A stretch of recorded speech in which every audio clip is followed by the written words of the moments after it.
Karibu ndugu mpendwa msikilizaji kwenye channel yetu. Kama ndo mara yako ya kwanza, unaweza kufanya subscribe, kisha tunaweza kuendelea na kipindi chetu. Leo hii ni furaha kubwa sana. Msanii wetu anayeitwa Mati amerudi kwenye kwenye tamthilia ambayo inaitwa Dunia.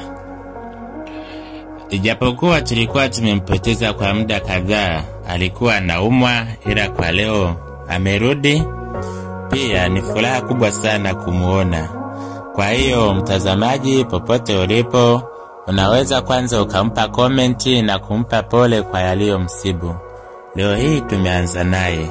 Concept ya kwanza, Manyanya alivyokuja hospitali mara ya kwanza, amekaa sehemu fulani akaanza kuota, akisikia sauti ya daktari ikimwambia kwamba, Mati, tumejaribu kufanya utaratibu wote ili kuweza kuokoa maisha yake, lakini tumeshindwa. Hata kiumbe alichokuwa amekibeba tumboni mwake pia kimeshapoteza uhai. Lakini baada ya kuamka akajikuta alikuwa yupo kwenye usingizi. Ndipo akaingia ndani. Daktari alimruhusu kuingia ndani. Alivyoingia ndani sasa,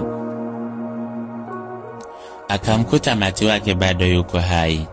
Hii ni concept ya kwanza. Tunaenda na concept ya pili. Amani aliyekuwa amebahatika kupata mwanamke mwema, mzuri, mwanamke anayejituma, anayeelewa, tena mvumilivu, kampoteza kwa uzembe wake. Kwa sasa anatamani mwanamke wa mtani, japo hatujui itakuwaje.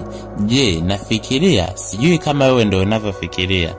Je, hivi karibu anaweza kuoa tena mwanamke mwingine? Itakuwaje?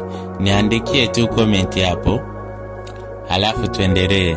Inaonekana huyo mwanamke ni mwanamke mpole, tena mwanamke ambaye ameshika dini kweli kweli, japo hatujui ni kipi kilichopo moyoni mwake. Lakini Amani kaanza kujitongozesha kama inavyoonekana hapa. Kaanza kulazimisha mtoto wa watu. Lakini kama ninavyomjua Amani, ni kweli ni mtumishi wa Mungu, lakini bado ana mapungufu pia, naye ni binadamu. Tunarudi concept ya tatu hapa. Kase aliyejaribu kumuua Mati, aliyejaribu kumwekea sumu ili mradi tu amuue. Hapa tunaona akijaribu kugombana na yule aliyempa kazi ili mradi tu amwekee sumu afe. Hapa tunaona kama hawana maelewano mazuri, wanagombana, wanazozana. Kwa hiyo mimi nawaza, sijui kwa upande wako, je, mbona hali imezidi kuwa ngumu sana?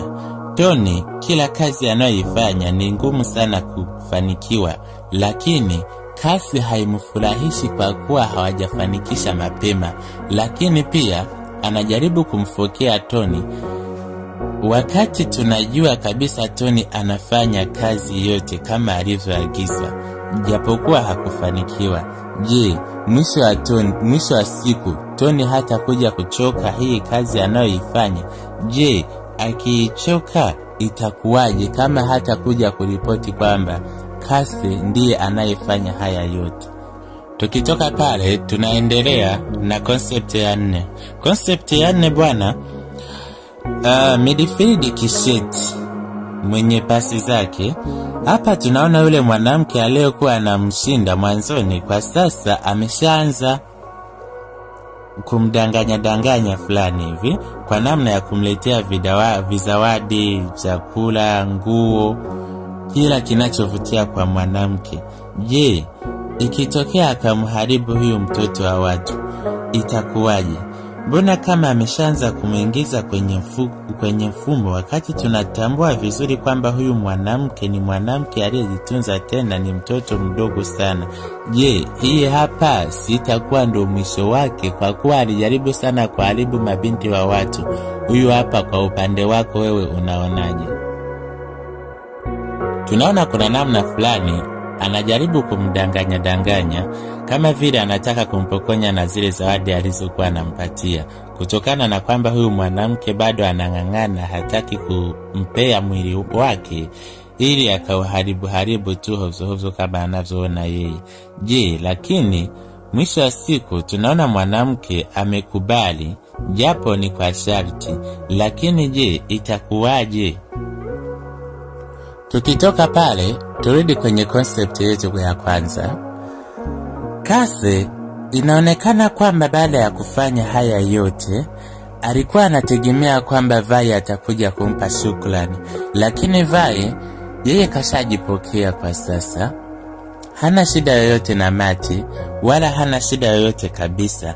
Na mara ya mwisho alimwambia kwamba hataki amfanyie kitu chochote. Sasa Cassie amejileta akiamini kwamba endapo akimpa hizi taarifa kwamba amefanikiwa kumwekea sumu itamfurahisha sana.